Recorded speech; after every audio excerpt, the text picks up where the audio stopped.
War propaganda in Europe is running at full throttle, whether in the mainstream or on social media. Anyone calling for more war against Russia is being listened to. How can we get possibly out of this again? That is the question my guest today is addressing, the German author and playwright Fabian Scheidler, who recently published a German language book of the title. If I translate the title, it would be Capable for Peace: How We Can Stop Creating Our Own Enemies. Mr. Scheidler, welcome. Thanks for having me. Let's talk a little bit about this. For people who are not directly present as you are in Germany or in Europe, like how would you describe the current state of affairs, the public discourse around war and peace with Russia? We are seeing in Europe and in Germany, especially, a militarization that we haven't seen since World War II. The German government has pledged to triple its defense budget from 42 billion euros per year to 142 billion euros a year, or 153, I think it's the right number. So we have a discourse which knows only us and then.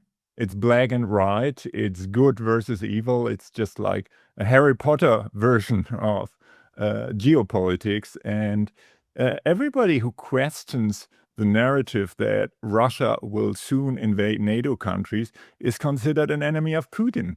And that is in spite the fact that even the American intelligence services in their annual report say that Russia has no interest to attack NATO.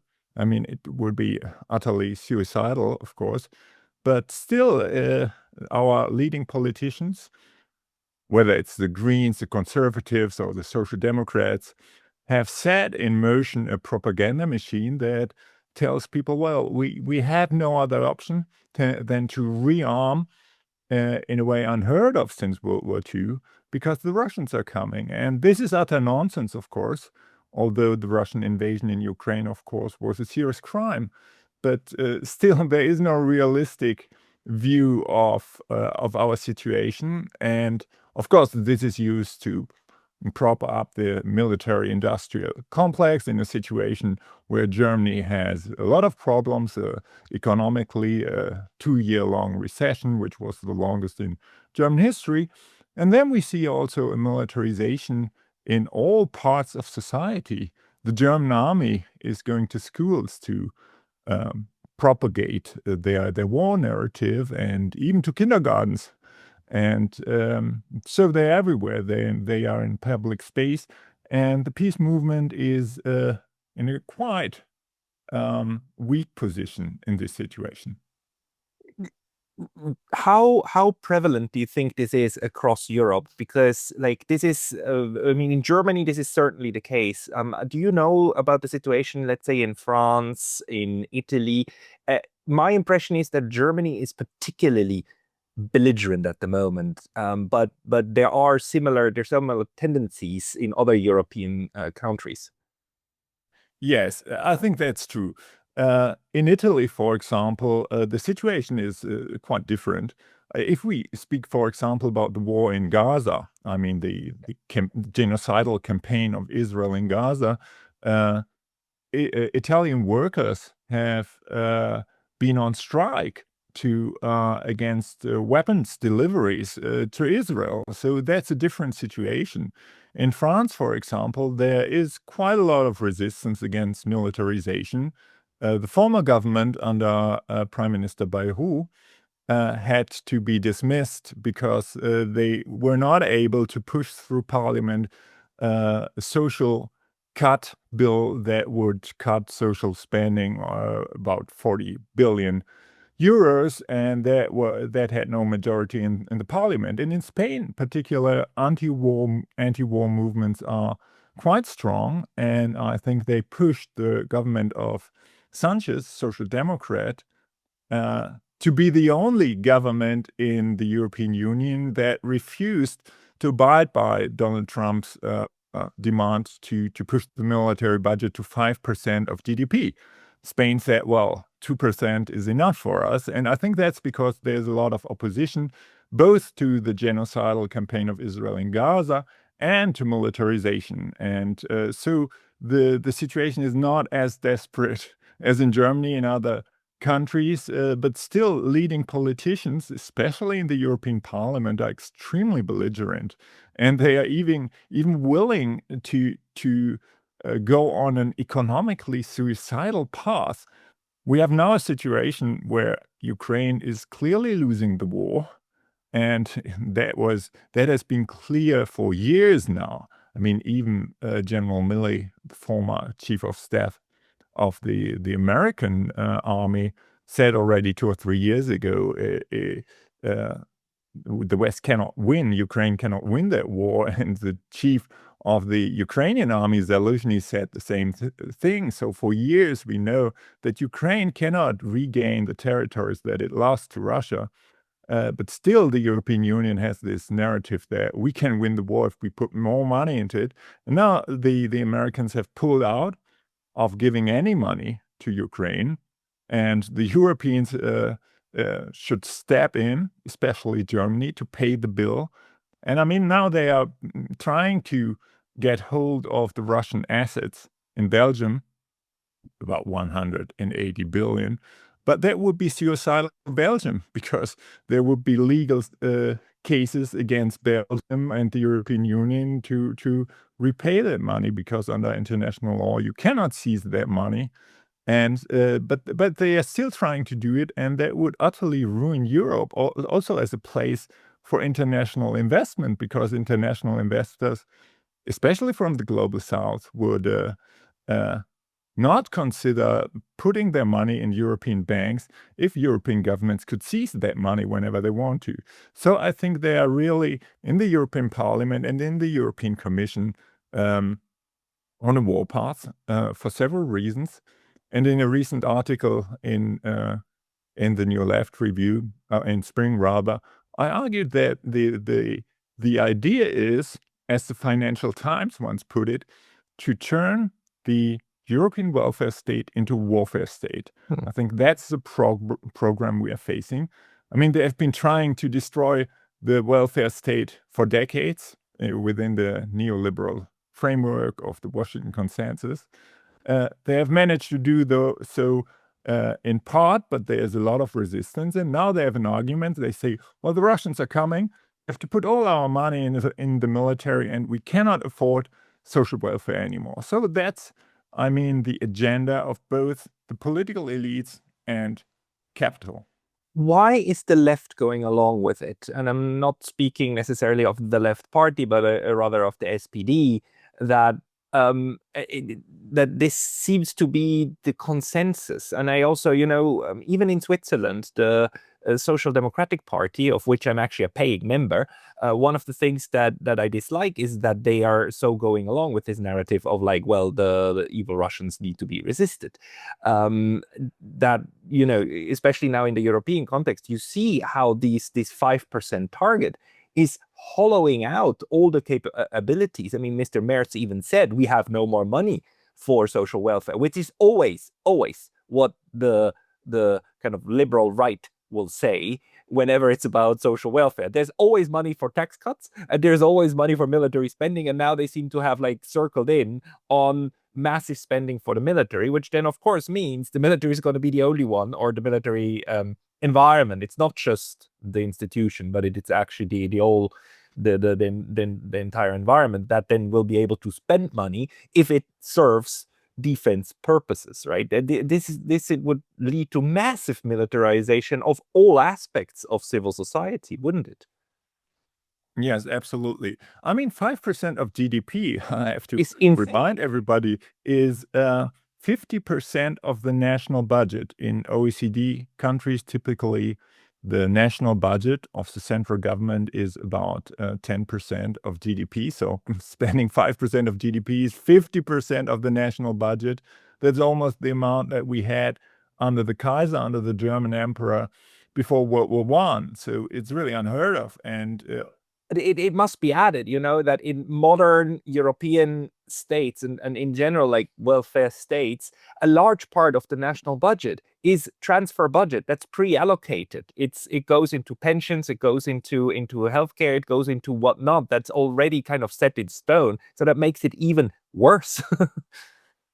Yeah, absolutely. I mean, it's an absolute attack on the welfare state and on workers and the middle classes, of course. It's a strategy in times of chaos. The capitalist world system is in dire straits, and the West in particular, Western hegemony is declining, and Western capitalism is deeply declining. So they are desperate to find methods to keep the system running and keep their privileges, their power, and their wealth. And one way to do is to create a permanent state of exception. We had that in several ways. We had that with war on terror, of course. I write about that in my book, Friedenstüchtig, extensively. The war on terror was the model, if you will. And we had that in the pandemic, sort of power grabbing for the elites and to channel huge amounts of money into the pockets of the shareholders of big companies like Pfizer and so on. And now it's Rheinmetall. So in times where capitalism is in dire straits, they are searching for methods to discredit dissent, to justify repression, and to channel huge amounts of money into the pockets of the shareholders of big corporations. That's what it's all about. Now, the question is, why have the Social Democrats gone along with that agenda? I mean, the German Social Democrats, like the Austrian ones, have a very important tradition of détente policies. They created under Willy Brandt and Bruno Kreisky in Austria and Olof Palme in Sweden the concept of common security in the 70s, which was crucial to end the Cold War in a peaceful way and to have a reunification of Germany. And the concept of common security was created at the height of the Cold War, after the Soviet Union invaded Prague to end the Prague Spring movement, and the Americans had bombed Vietnam with 4 million dead. So these were not nice times either. But they understood that in the nuclear age, as the former American defense minister or foreign affairs minister once said, Vance was his name, not the current Vance. He said common security in the nuclear age can be only common security. So security cannot be reached against a nuclear power, because we will be all dead in the end. And so they developed this concept, and common security means that the legitimate security interests of all countries must be considered in the same way. That means, of course, Western Europe has security interests, legitimate security interests. Israel, for example, has legitimate security interests. The US and so on. But in the same way, the Russians or the Soviet Union at the times has legitimate security interests. The Palestinians, for example, have legitimate security interests, and the people of Venezuela have legitimate security interests, and you have to consider all these security interests at the same time. So that was a way to forge like deals of nuclear disarmament as they were reached in the times, and to have some sort of detente. And the Social Democrats gave up that tradition, not only after the Russian invasion in Ukraine, but even before. I mean, the first Social Democratic and Green government in 1998 decided to bomb Serbia in an illegal war of aggression against former Yugoslavia in 1999. That was the first step to break international law as a German government after World War II. And since then, both the Greens and the Social Democrats have sort of sabotaged their own tradition of common security and détente policies. And after the Russian invasion, our Chancellor Olaf Scholz had that famous speech in the German parliament, the Bundestag, speaking of a changing times, Zeitenwende, and he announced 100 billion for the military. He had not even spoken to his own party about that, let alone parliament, but he got along with that. He got away with that. And about half a year ago, we had in Germany constitutional amendments which have allowed unlimited spending for the military. There were budget restraints, there were debt ceilings for everything, for all kinds of state expenditures, but they were lifted for the military, and the Greens demanded to lift them also for the secret services, for the intelligence services. So now we have an unlimited budget, and at the same time, we have austerity for the rest of us. So it's really about destroying the welfare state. And the Social Democrats have even coined that term apt for war. That was our defense minister in the former government and in the new government. And the title of my new book is Apt for Peace. So it's a position that we have to challenge that idea that the path towards the only way we can go along, we can go forward to. This used to be such a huge taboo, in Germany. Like, and I've had other discussions with other people on this channel. This whole idea that Germany would go to war again was in and of itself kind of a pariah idea, right? Only right-wing ultranationalists, kind of neo-Nazis, would still dream of a Germany that would like go out and fight. But over the last 20 years, it first changed slowly, to being able to contribute to humanitarian operations, right? And now all of that precaution is out of the window, and the idea is no. The military, the Bundeswehr, must be strong, and if push comes to shove, we need to be able to go kill Russians. That's now not only sayable, that's actually kind of what you hear in the public discourse. And that shift that happened over again, like it started slowly but then went fast over the last 3 to 4 years, that became a sayable thing, and now the good tone. How do you explain that to yourself? Is it Russophobia? Is it revanchism? What is it? I mean, there have always been German militarists, but they had a problem, and that was World War II and the Holocaust.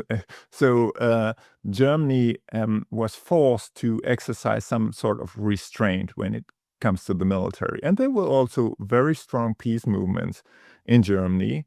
In the 1980s, for example, there were hundreds of thousands of people in the streets against nuclear rearmament.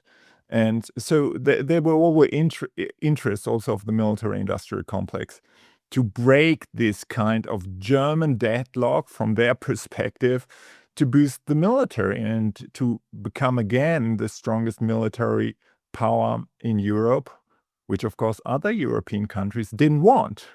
I mean, in the process of reunification, it was very important, of course, for the Russians, because they lost 20 million people in World War II. They didn't want Germany to remilitarize. They didn't want NATO to expand. But also Western European countries like France and Britain, they didn't want Germany to become this super militaristic power. But now they seem to accept that, which is really quite frightening. And the discourse has changed because the elites have taken the opportunity of the Russian invasion in Ukraine as a pretext for what Naomi Klein has called the shock strategy in her book, The Shock Doctrine. And in that moment where people can be misled and manipulated by fear, by this fear-mongering that the Russians will destroy every one of us, they are in a war against so-called Western values, which is an interesting term because it was the Western world, the Western capitalist world, that is responsible or has been responsible for 500 years of colonial expansion, slavery, genocides, ecocides, the greatest wars in human history. So that's the tradition of the West, but still we have Western values, which is quite ridiculous idea. And in the East, that is a long-standing narrative. In the East are the barbarians. in the war against terror. It was the barbarians in the Arabic world, in the Muslim world, which were portrayed as barbarians, and our media, of course, played a crucial role in this narrative to portray us as the as the virtuous forces in world history, and the Muslim world as barbarians. And now this narrative has simply shifted to Russia. So Russia again is the great bear in the east that is going to eat us all. It's all about war propaganda, and they use this indeed illegal invasion, which has a which has a long history before it. It didn't come out of the blue, of course. The Russian invasion had a lot to do with NATO expansion and Western expansion in general, and the feeling in Russia that their security interests were threatened. But still, this was used to push through an agenda of extreme militarization that had been prepared for decades. So do you think this preparation started back then in 1999 with Serbia, with Yugoslavia? Or, I mean, on the one hand, there is this moment, yes, 1999, and it was 1999, it was right when Schroeder came, the Social Democrat came into power, right? But then 2003, there was the Iraq War, and Germany didn't go along with it, nor did the French. They said, like, no, we're not going to do this. That's why it was a coalition of the willing and not a NATO operation. So where do you think it began that the Social Democrats really kind of abandoned that let's say Cold War mentality of no war with us? Yes, I think there are different fractions and different forces in the Social Democratic Party. Even until today, there's a minority that opposes this kind of warmongering that we see today, but they are silenced by the press, and they are even demonized by the press today as friends of Vladimir Putin and so on. But of course, early in the 2000s, there was a lot of friction. Not so much in the Green Party, but more so in the Social Democratic Party, which had that long-standing tradition of détente policies. And in 2003, there were elections coming up, and Schroeder knew that the German population was very much against that war. We had a huge demonstration in Berlin, 500,000 people in the streets against the Iraq war. That was a huge movement. And that influenced his decisions, of course, because he wanted to be reelected, and so were the Greens. So they decided not to go along with the war, but they still supported the war because many of the American operations were planned and coordinated on U.S. military bases in Germany. We have lots of them. And so that was, of course, completely illegal. And that's why the German governments, until today, have refused to call the Iraq War an illegal war, which it, of course, was.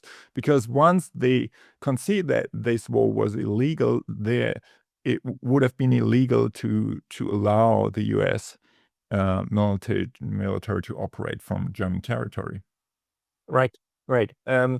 There's still a lot of history and soul searching that needs to be done, but first we need to get out of this warmongering moment that we are in right now, which to me is really unprecedented. In my lifetime, I haven't seen this much pro-war, pro-military, let's go and fight them kind of rhetoric.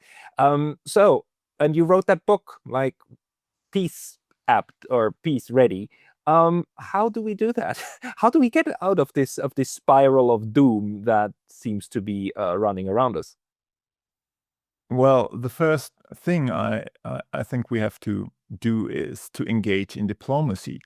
The European Union, including the French government, the German government, plus the British government, have sabotaged all kinds of diplomacy. That started already earlier. I mean, in early 2022, just after the Russian invasion, there were serious negotiations in Istanbul and elsewhere going on, and they have come up with a 10-point plan that was proposed also by Ukraine, and they were close to reaching a deal, which included neutrality for Ukraine, which of course Henry Kissinger had proposed long ago, and many other US strategists, so because that is the only solution, of course, for Ukraine. And at that time, the withdrawal of Russian troops to the front line before the invasion. And at that time, Boris Johnson intervened at the 9th of April 2022 on behalf of the Americans, probably, and said, you shouldn't sign anything. You have no support from our side, and the Ukrainians didn't sign it. So this narrative, by the way, is often challenged because people say, well, it was because of the massacres in Bucha that there could have that no negotiations were possible anymore. But even Zelensky himself told the television when he was in Bucha that they wanted to negotiate and still continue to negotiate. And we have a lot of witnesses, by the way. Even the head of Zelensky's party in parliament at that time, and the chief negotiator for Ukraine in Istanbul said, well, the West intervened. They didn't want the war to end. And the Turkish foreign minister said the same thing. There were forces in the West that wanted the war to continue to weaken Russia. That were the words of the foreign minister. So I retell this story because it proves that it is possible to negotiate with the Russian government. And it's also very instructive to see what the Russians want. They want neutrality of Ukraine. They don't want NATO forces there. Now, what has the European Union done? I just want to underscore, again, the Russians, the demand is not all Ukraine needs to be ours and Ukraine needs to be, swallowed up. That's not the demand. The demand is Ukraine, excluding the parts that the troops are on, needs to be neutral. That's the demand. It needs to be neutral. It just must not be a threat. Absolutely. I mean, that's what people like George Kennan, who invented the containment strategy. I mean, he was a Cold Warrior. And people also like William Burns, who was CIA director, have said for decades. Jack Matlock, last US ambassador to the Soviet Union, keeps saying so now at the age of 95. Absolutely. I mean, these were people who knew Russia. They were in Russia. William Burns was ambassador, I think, in Russia. He knew Moscow. And he knew, and he said it loudly, that these were the red lines. And this is really the lesson from the times of common security. You have to respect the legitimate security interests of other countries, especially if they are nuclear powers.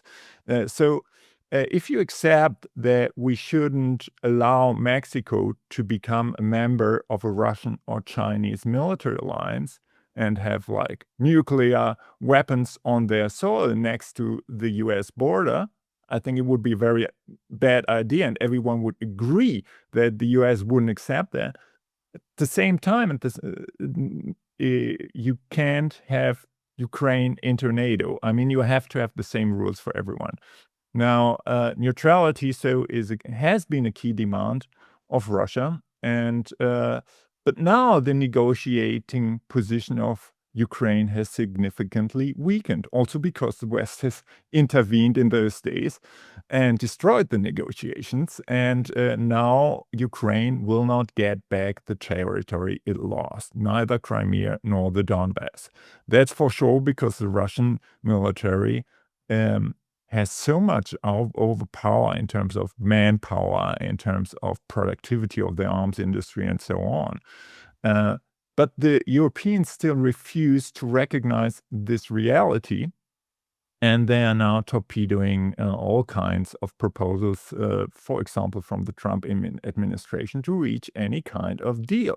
So what can we do about it? We have to force our governments to engage in diplomacy, or at least not to sabotage diplomacy, as the European Union does all the time. For example, in spring, when there were talks about ceasefire, the European Union said, well, and the British government, once there's a ceasefire, we will send NATO troops into Ukraine.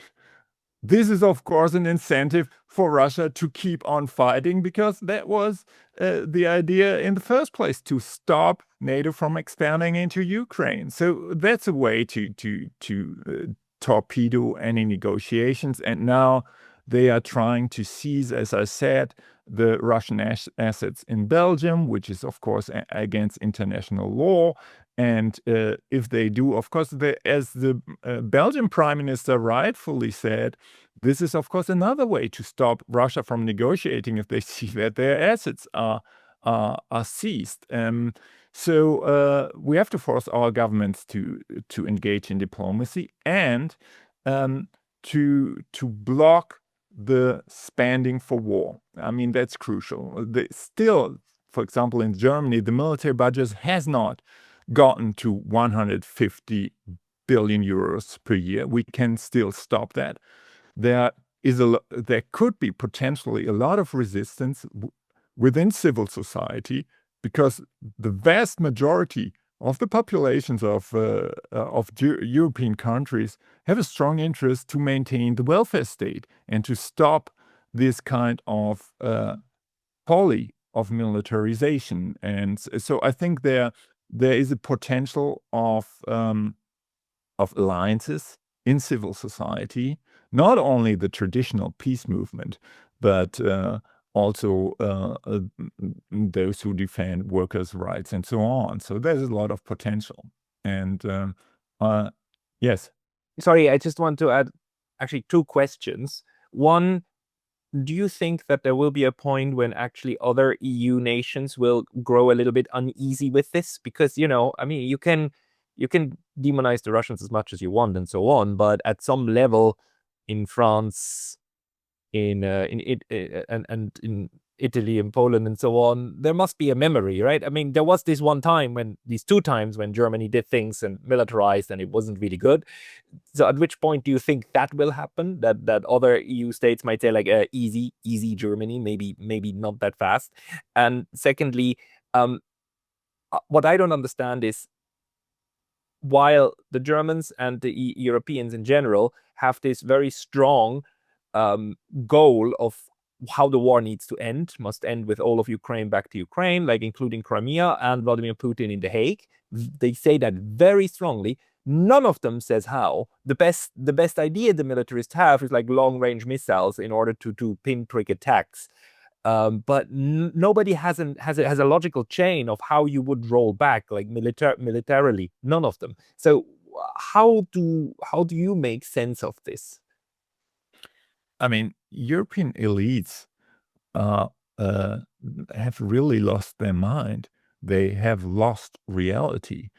And of course, they want to maintain the old narrative that Ukraine will win that war, which is complete nonsense, because they have invested so much political capital, indeed all their political capital and most of their money into this. As long as it takes, yeah.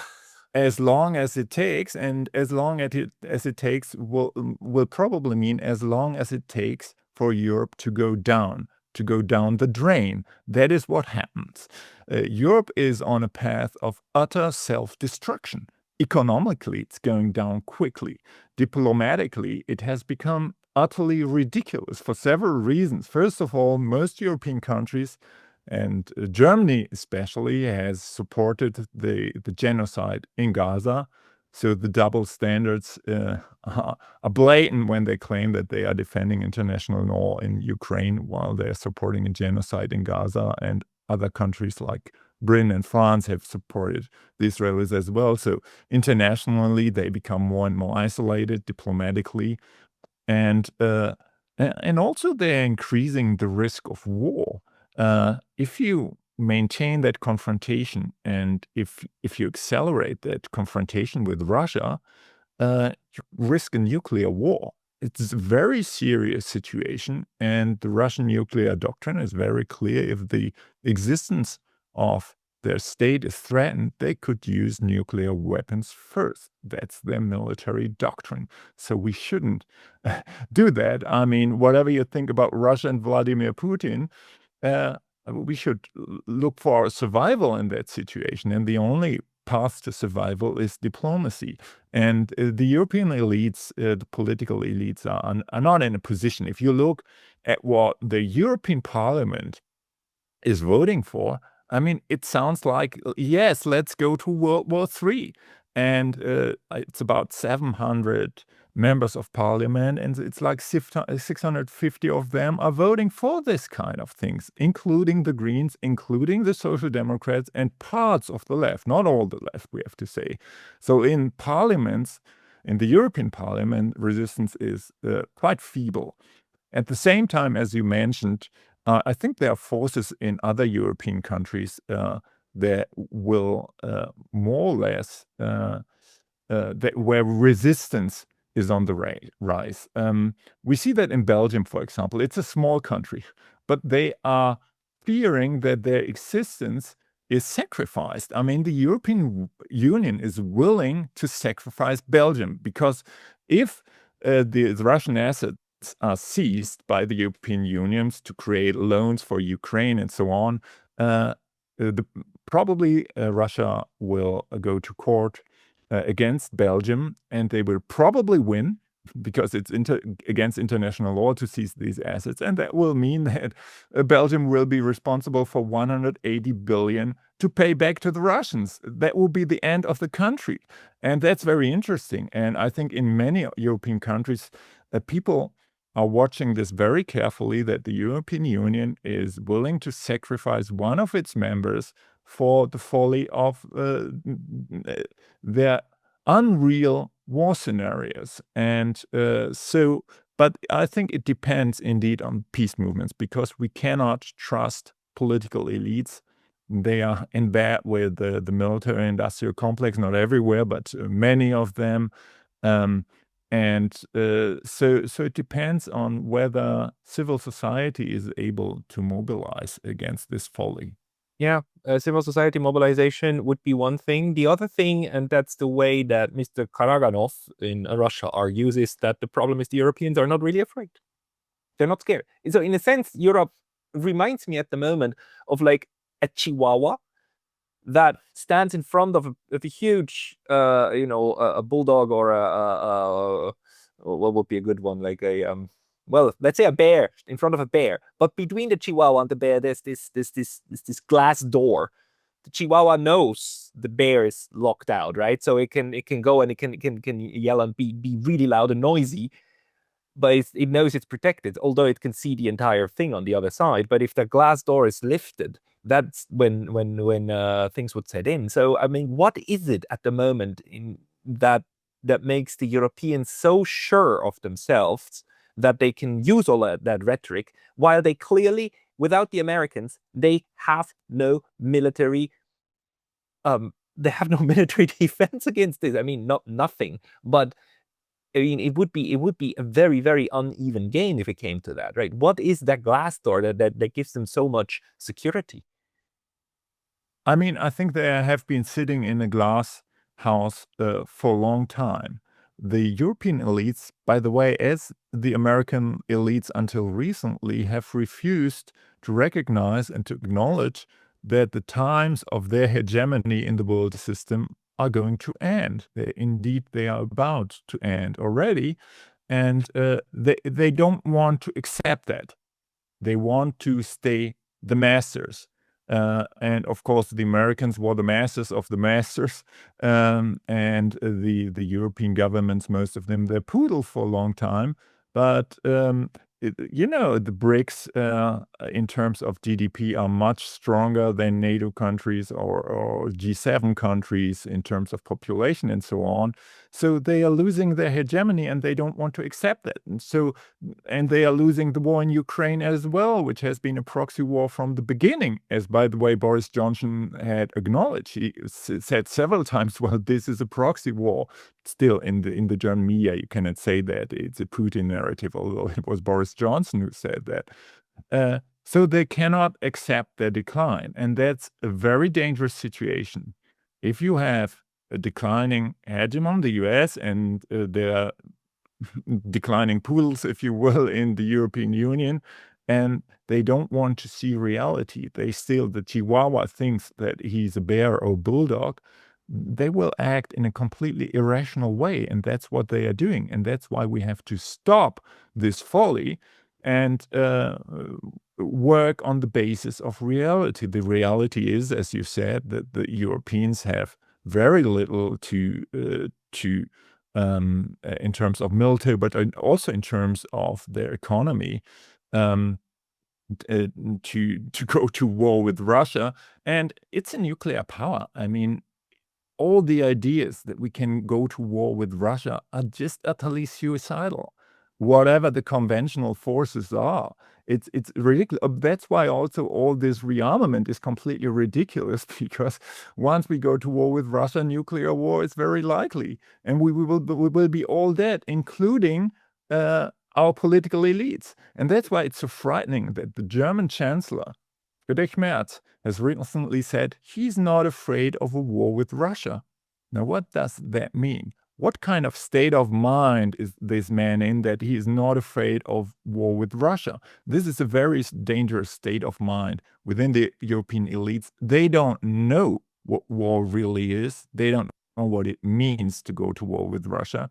And they are willing to stay within their fantasy land of European supremacy and Western supremacy, and they are willing to sacrifice the world for that. Very dangerous situation.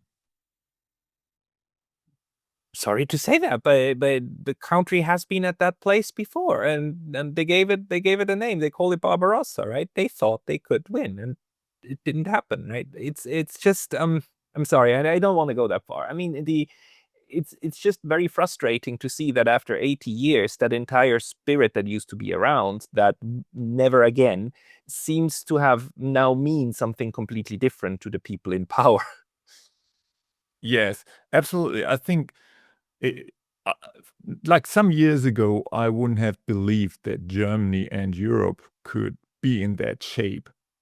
Some years later, I know. I mean, we have a situation a little bit like before World War One, where we have completely irresponsible political elites in Europe that risk all kinds of adventures and even a major war. But we have a different situation because we are in a nuclear age today, and that would mean not only World War One, but probably the end of humankind. And these people who are in power now don't have the faintest idea about that. The people who created the Detente policies in the social democratic parties in the 70s, they had lived through World War II. Willy Brandt was a socialist, an anti-fascist. He risked his life to combat fascism, and he survived. And that's why he knew what history means. That's why he knew what war means. And so today, people don't have, as Günther Anders, the German philosopher, remarked 50 or 60 years ago, people don't have the political elites don't have the imagination to understand what their action, to understand the possible consequences of their actions.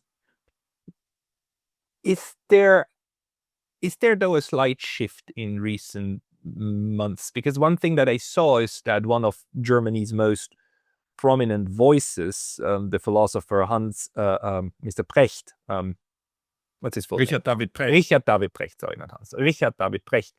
He's a very welcome guest in all of these talk shows, and he has started to use this line and say, like, no, we need to recognize also certain Russian viewpoints, and we need to negotiate. He's, of course, being trash talked by everybody else, especially on X.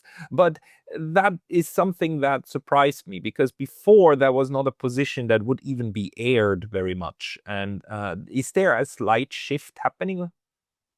No, I don't see that slight shift. There was some kind of opposition from the beginning. I mean, Sarah Wagenknecht, who was, when the war started, still part of the left party, Die Linke, she was very prominent, and she was sitting also in some talk shows. Sure. The standard procedure of our media is, if you have one person who is calling for peace and negotiations, you put four warmongers in front of her to demonize her. And that was what happened, of course. And with Richard David Precht, it's quite the same story. So it's important to have these voices, but still, according to polls, public opinion has been formed by propaganda for the last years. But there's a glimmer of hope, because the government wants to reintroduce compulsory compulsory military service. compulsory military service, and young people disagree. I mean, even if they don't have very strong opinions of how to end the war in Ukraine, they know that they don't want to die in a war with Russia. They don't want to serve, most of them. So on Saturday, there will be a strike of German students and pupils at school, in the tradition of the climate strikes. So I hope this kind of resistance will move forward, because if the young generation says no to this kind of militarization, we have a chance to change course.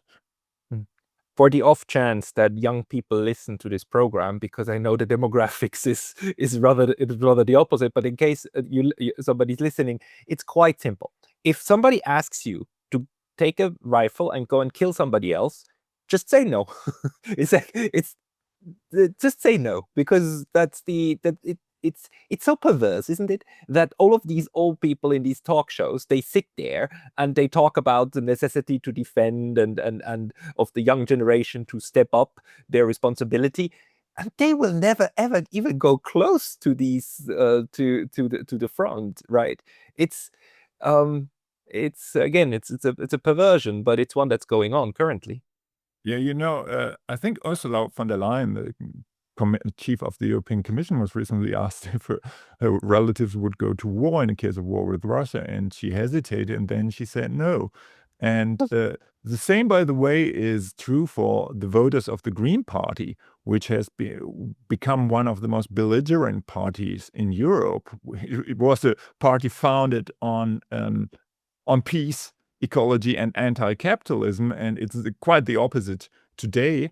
And most of Green voters want rearmament, more weapons deliveries to Ukraine, want the war to go on, and so on. But it's the party where the voters want to serve in the military the least, very interestingly.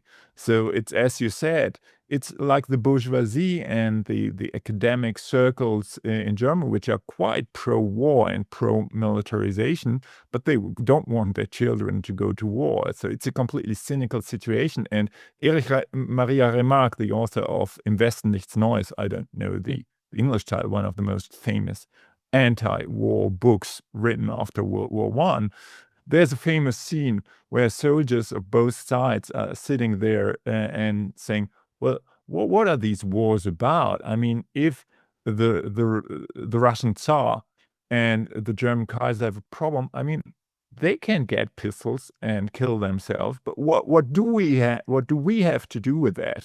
We should be out of that. And as you said, if the whole idea that people obey when some people on the top say, just take a rifle and shoot your neighbor, is absurd. It needed hundreds of years of disciplinary work, of school and militarization and propaganda to convince people that they have to obey in such a case. I've written about that extensively in my book, The End of the Mega Machine. And so this kind of refusal to obey is crucial for peace. And when you look at Vietnam War, that's my last sentence, it was that crucial tipping point when soldiers refused to serve. True. Just refuse. I mean, it's you don't have to be a diehard pacifist, but just refuse to be sent to war. And just as a side note, when it comes to the First World War, it was even more bizarre than now, because the German Kaiser and the Russian Tsar were cousins. together with the King of Britain, right? They were cousins. They were all grandchildren of Victoria. But okay, Europeans, and including all the way to Russia, we have a habit of stupid choices, which are then borne by normal working class people, the Hans and Paul who will go and kill Ivan and Gregory, right? It's horrible. Yes, absolutely. And I think the situation we are in is that the Europeans were used for 500 years all along the expansion of the Western capitalist world system, that they are calling the shots. They're sitting there and they can colonize other countries as they wish. They can call their own people to go to war as they wish. But these times are over, and they don't want to accept that. They don't want to accept the end of Western hegemony, and they don't want even to accept the fact that we are formally, at least, democratic societies where people can say no to war. Right. That's why they have to work on undermining the actual democracies that they say they are defending. But that's a whole different issue. Fabian, people who want to follow you, where is the best place to get your books and your texts, and where do you publish? Yes. So go to fabianscheidler.com. You find a lot of articles and videos, and I write also for Le Monde Diplomatique and other newspapers in many languages. And so you find a lot of stuff there, and you can also follow me on X and Blue Sky and Facebook and so on.